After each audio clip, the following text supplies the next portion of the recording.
Election commission ఎన్నికల శంఖారావాన్ని పూరించింది. ఇక జరగబోయేది మహాసంగ్రామం. విజయమో వీరస్వర్గమో అన్నట్లుంది అన్ని రాజకీయ పార్టీల పరిస్థితి. రాష్ట్రంలో నేతలు మాటల తూటాలు పేలుస్తున్నారు, విమర్శల కత్తులు దూస్తున్నారు.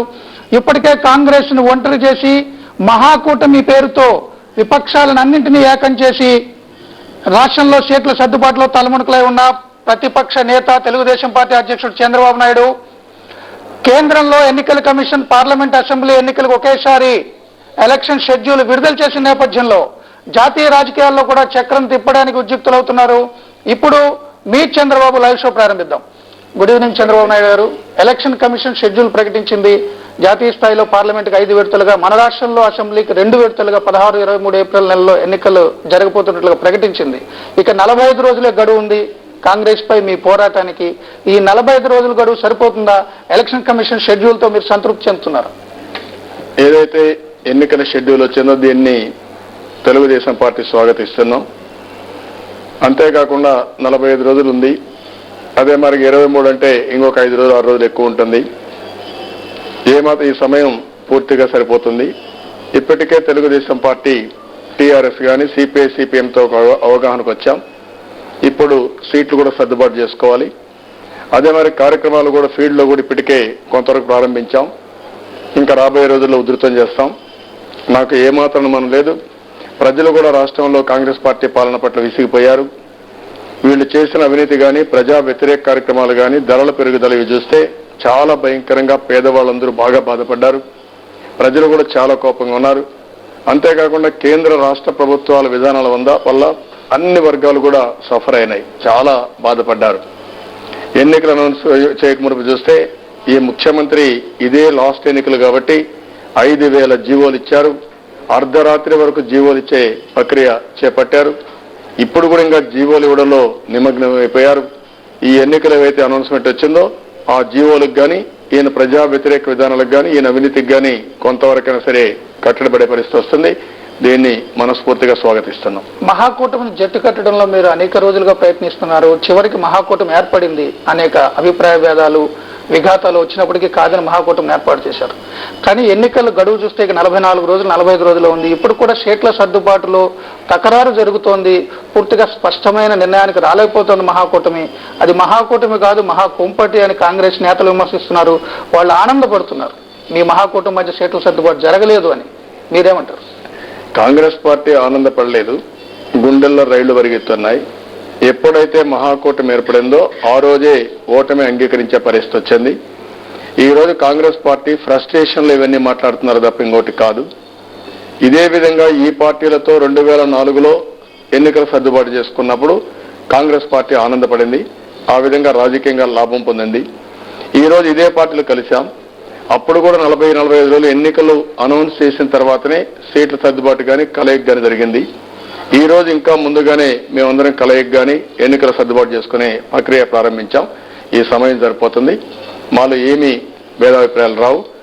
అందరం కూడా ఒక పార్టీలో కూడా సీట్లు సర్దుబాటు చేసినప్పుడు కానీ ఇచ్చేటప్పుడు కానీ చిన్న చిన్న సమస్యలు వస్తూ ఉంటాయి. అవన్నీ అధిగమిస్తాం, ముందుకు పోతాం. ఎప్పటిలోగా సీట్లు సర్దుబాటు పూర్తవచ్చు? ఎప్పుడు ఉమ్మడిగా మీ ప్రచారానికి వెళ్ళగలరు? వీలైనంత తొందరలో ఈ యొక్క కార్యక్రమాన్ని పూర్తి చేయాలనుకుంటున్నాం. ఈ రోజు రేపు కంటిన్యూ కూడా కూర్చుంటాం, ఒక అవగాహనకు వస్తాం, అక్కడి నుంచి ముందుకెళ్తాం. మహాకూటమి మొట్టమొదటిసారిగా మహాగర్జన ఏర్పాటు చేయబోతోంది. పెద్ద ఎత్తున బహిరంగ సభ ఉమ్మడిగా ఈ నెల 9వ తేదీన ఉండొచ్చు అని అంటున్నారు. ఆలోగా సీట్లు సర్దుబాటు అవుతుందా? ఆ సభ గురించి చెప్పండి. ఇప్పుడు ఏదైతే మహాసభ ఒక గర్జన కింద పెట్టాలనుకుంటున్నాం, అది కూడా ఈ రోజు కానీ రేపు కానీ ఒక నిర్ణయం తీసుకోవాలని చెప్పి ఈ మహాకూటమి రాజకీయ పార్టీలు ఆలోచిస్తున్నాం. ఆ నిర్ణయం అయిన తర్వాత అదే మరిగా అంత లోపలనే సీట్ల సర్దుబాటుకు కూడా ఆలోచిస్తున్నాం. 23వ తారీఖున ఈ నెలలో మనకి ఎన్నికల నోటిఫికేషన్ వస్తుంది. అక్కడి నుంచి ఇంకా ఎన్నికల నోటిఫికేషన్ అంతా నామినేషన్లు ఇవన్నీ ఉంటాయి కాబట్టి వీళ్ళని తొందరగా ఇవన్నీ కూడా పూర్తి చేసి ప్రజల్లోకి వెళ్ళాలనుకుంటున్నాం. అదే మరిగా అభ్యర్థుల ఎంపిక కూడా చేయాలి. ఇవన్నీ ఉంటాయి. అన్ని రాజకీయ పార్టీలు కూడా మళ్లీ వాళ్ళ అభ్యర్థుల ఎంపిక చేసుకోవాల్సిన అవసరం ఉంది. ఈ రోజు ఈ రాష్ట్రంలో కాంగ్రెస్ పార్టీని ఓడించవలసిన అవసరం ప్రతి ఒక్కరి మీద ఉంది. ఒక్క ఈ మహాకూటమిలో ఉండే రాజకీయ పార్టీలు కాకుండా ప్రజలందరూ కూడా ఆలోచించాల్సిన అవసరం ఉంది. ఒకప్పుడు మీరు చూస్తే తెలుగుదేశం పార్టీని పెట్టి ఎన్టీ రామారావు గారు తెలుగు వారి ఆత్మ గౌరవాన్ని ప్రపంచం మొత్తం చాటి చెప్పారు. ఎన్టీ రామారావు గారు పార్టీ పెట్టక మునుపు ఎక్కడన్నా పోతే మదరాసని పిలిచే పరిస్థితి ఉండేది. ఆ తర్వాత నేను కూడా ముఖ్యమంత్రి అయినప్పుడు తెలుగువారు ఆత్మగౌరవంతోనే కాదు ఆత్మవిశ్వాసంతో పోతే ప్రపంచాన్ని జయిస్తారని ఇన్ఫర్మేషన్ టెక్నాలజీ కానీ అనేక అభివృద్ధి కార్యక్రమాలు చేశాం. అయితే ఏదైతే అభివృద్ధి కార్యక్రమాలు చేశామో, ఏవైతే సంస్కరణలు చేపట్టామో దానివల్ల సమాజానికి సంపద వచ్చింది, ప్రభుత్వాలకు ఆదాయం వచ్చింది. అయితే ఈ ప్రభుత్వం వచ్చిన తర్వాత ఈ సంపద కానీ అదే మరి ప్రభుత్వానికి వచ్చిన ఆదాయం కానీ చాలా దుర్వినియోగం చేశారు, ప్రజలకు చెందకుండా చేశారు, చాలా దారుణంగా ప్రజల్ని మోసం చేశారు. మాయ మాటలు వాళ్ళకి చెప్పారు, ఎక్కడికెక్కడ చూస్తే అది చేస్తున్నాం ఇది చేస్తున్నామని గోరింతని కొండంతలు చేసి పబ్లిసిటీ ఇచ్చుకున్నారు తప్ప ప్రజలకు ఒరిగింది ఏమీ లేదు. ప్రపంచం అంతా ఆంధ్రప్రదేశ్ వైపు చూస్తోంది అభివృద్ధి విషయంలో. సోనియా గాంధీ కూడా నిన్నగాక మొన్న అన్నారు ప్రపంచం మొత్తం ఆంధ్రప్రదేశ్ వైపు చూస్తా ఉంది అవినీతి పట్ల. ఈ రాష్ట్రంలో జరిగిన అవినీతి ప్రపంచంలో ఎక్కడా జరగలేదు. ప్రపంచంలోనే అతిపెద్ద కార్పొరేట్ స్కామ్ కుంభకోణం సత్యం ఈ రాష్ట్రంలో జరిగింది. ప్రపంచంలోనే అతిపెద్ద రాజకీయ కుంభకోణం ఈ రాష్ట్రంలో ముఖ్యమంత్రి చేశాడు. ఇంత అవినీతి పరుడు ప్రపంచంలో ఎక్కడా ఉండరు. కానీ సోనియా గాంధీ గారికి ఎప్పటికప్పుడు డబ్బులు పంపిస్తున్నారు కాబట్టి ఎప్పుడు అవినీతి ఆరోపణలు వచ్చినా వారు రావడం, ఒక క్లీన్ సర్టిఫికేట్ ఇవ్వడం, ఇది ఒక అలవాటుగా మారిపోయే పరిస్థితి వచ్చింది. అందుకనే మీరు ఎప్పుడన్నా చూడండి, ఎక్కడన్నా చూడండి, కాంగ్రెస్ పార్టీ ఎప్పుడు ఈ రాష్ట్రానికి అధికారంలో వచ్చినా ఆ 5 సంవత్సరాలు ఒక సుస్థిరమైన పరిపాలన ఇవ్వడం కానీ ప్రజలకు మెరుగైన పాలన ఇవ్వడం ఎప్పుడు జరగలేదు. ఎప్పుడు కూడా ప్రజల్ని మభ్యపెట్టడం, దోచుకోవడం జరిగింది. అదే ఈ 5 సంవత్సరాలు కూడా రాష్ట్రంలో జరిగింది. ఎక్కడ చూసిన అవినీతి, అక్రమాలు, ప్రజల్ని చాలా దారుణంగా వంచారు, మోసం చేశారు. ఆ రోజు నేను ఆలోచించింది, ఏదైతే ఈ సంపద కానీ ఈ యొక్క అభివృద్ధి వల్ల పెరిగిన ఆదాయాన్ని కానీ పేదవాళ్ళకి తీసుకోవాలనుకున్నాం. అంతలోనే కాంగ్రెస్ గవర్నమెంట్ వచ్చింది. వచ్చిన తర్వాత పూర్తిగా అధికార దుర్వినియోగం చేసి ఈ యొక్క సంపద ఆదాయాన్ని వీళ్ళు హస్తగతం చేసుకునే పరిస్థితి వచ్చింది. ఈరోజు తెలుగుదేశం పార్టీ మళ్లీ ఆలోచిస్తున్నాం, దీన్ని ఒక చర్చ చేస్తాం.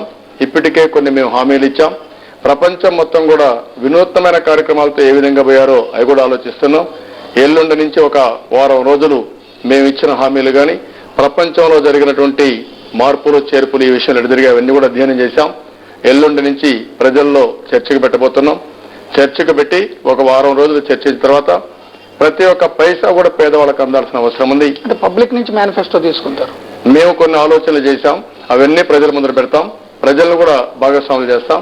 అదే మరి మా పార్టీ కార్యకర్తలు కూడా ఎక్కడెక్కడ భాగస్వాములు చేసి ప్రజలందరి దగ్గర ఆలోచనలు తీసుకుని ప్రపంచంలో జరిగిన మెరుగైనటువంటి ప్రయోగాలు కానీ ఎక్స్పెరిమెంట్స్ కానీ తీసుకొని ఏది చేస్తే బాగుపడతారు, ప్రతి ఒక్క పేదవాడికి, ప్రతి ఒక్క రైతుకి, ప్రతి ఒక్క చేతి వృత్తి కుల వృత్తులు చేసేవారికి, మధ్య తరగతికి మంచి మేనిఫెస్టో పెట్టాలనుకుంటున్నాం. అది చేస్తాం. కామన్ మేనిఫెస్టో ఉంటుందా? తెలుగుదేశంకి, టీఆర్ఎస్ కి, వామపక్షాలకి విడివిడిగానే మేనిఫెస్టోలు ఉంటాయి. ఇది మేమందరం కూడా ఆలోచించాల్సిన అవసరం ఉంది. ఎందుకంటే ఇంతవరకు ఎక్కడ జరిగినా కూడా ఒక కూటమిగా ఏర్పడినప్పుడు ఒక్కొక్క పార్టీ ఒక్కొక్క మేనిఫెస్టో పెట్టుకోవడం, ఉమ్మడిగా కూడా కొన్ని అనౌన్స్మెంట్ పెట్టి చేయడం జరుగుతూ ఉంది. రేపు ఎలక్షన్లు అవుతానే కామన్ మినిమం ప్రోగ్రామ్ కూడా ఇంటి పెట్టుకొని ముందు పెట్టి ఆనవాయితీ. ఒకవేళ అవసరమైతే అందరికి ఆమోదయోగ్యమైతే అందరం కలిసి కూడా కొన్ని పాయింట్ ప్రజలకు చెప్పాల్సిన అవసరం ఉంది. అవన్నీ వర్కౌట్ చేస్తాం. వామపక్షాలు, టీఆర్ఎస్ కూడా ప్రభుత్వంలో చేరతాయా కామన్ మినిమం ప్రోగ్రామ్ కోసం? ఇవన్నీ కూడా ఊహాజనితమైన క్వశ్చన్స్. ఇప్పుడు ఆ పార్టీల యొక్క ఉద్దేశాలు తెలుసుకోకుండా నేను మాట్లాడడం కరెక్ట్ కాదు. అవి భవిష్యత్తులో ఏ విధంగా ఉంటాయో అందరితో మాట్లాడడం ఒక నిర్ణయానికి వస్తాయి. జాతీయ రాజకీయాల్లోకి వస్తే వామపక్షాలు, తెలుగుదేశం, టీఆర్ఎస్, జేడీఎస్ తదితర పార్టీలతో తృతీయ ప్రత్యామ్నాయం ఏర్పడుతోందని దేవేగౌడ కొద్దిసేపటి క్రితం ప్రకటించారు. సో కేంద్ర రాజకీయాల్లో మీరు ఎలాంటి పాత్ర పోషించబోతున్నారు?